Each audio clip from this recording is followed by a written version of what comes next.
Hey everyone, welcome to today's tale. Sayoma enters a shop asking about Lisa, and the boss, initially reluctant, is drawn to Sayoma's snazzy shoes.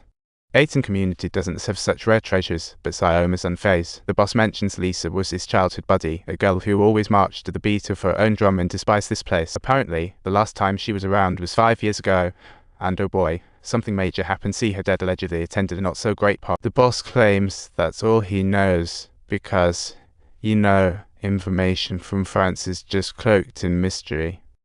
Car halts in front of what looks like a whimsical castle, and Becca greets with the warmth of 1,000 suns while the man snakes his cash and poofs out, taking little Peiqi inside. Becca whips up a feast fit for royalty while little Peiqi scans the room with terrified eyes, as if a cannibal doll might pop out any second. Becca speaks so sweetly, it's like a lullaby, informing the girl that this is home sweet home, and guess what?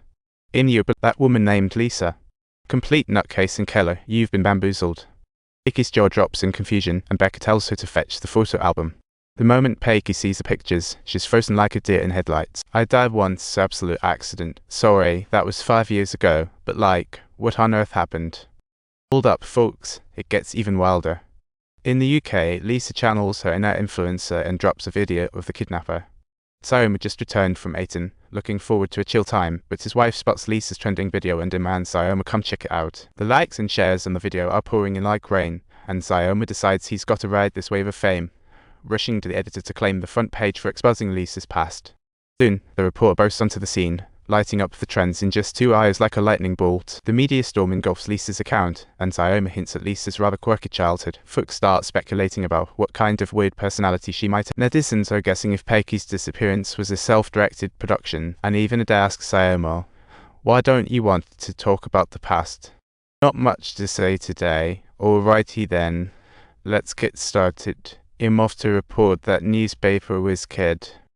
Wow, these comments, it's a disaster, like some kind of shadow play. Meanwhile, in a prison, a convict stuffs a letter into the mailbox, and the recipient's name is none other than Lisa, sending chills down spine. She finishing her letter and tries to head back to her cell, only to be stopped and asked, "Did you find this under your pillow?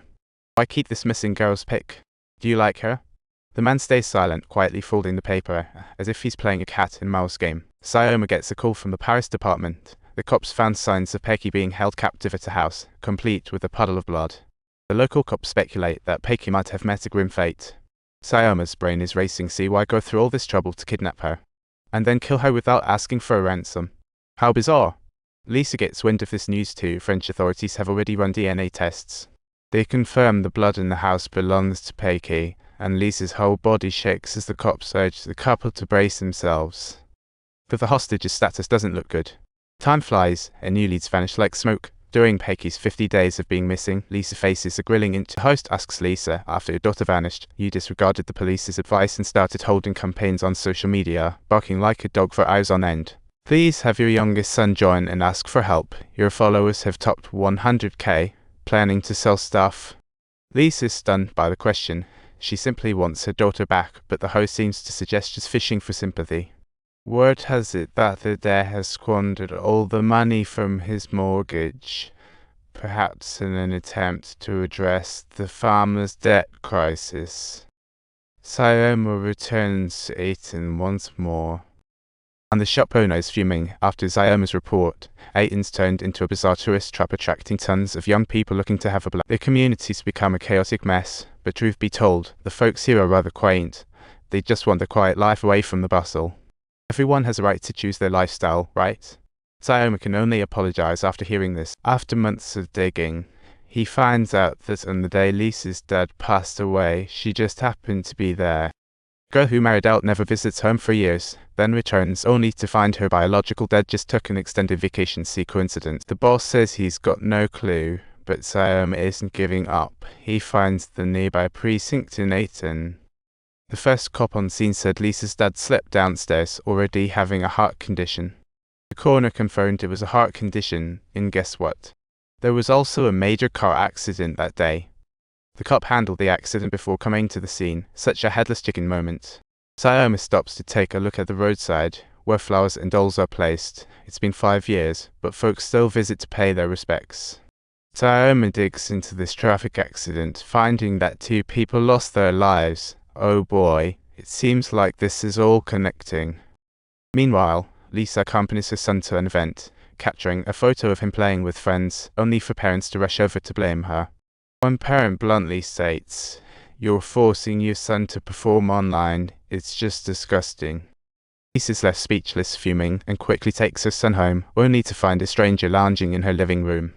Adair introduces him as a community worker who has come specifically to check on George, and at this point, Lisa's patience has reached its limit. She shoots back immediately, "My son's perfectly fine. He has no issues at all." Sioma's just as clueless. Sioma's report has caused Lisa heaps of trouble, and when the editor hears Sioma's back in Aiden, he quickly sends out a warning.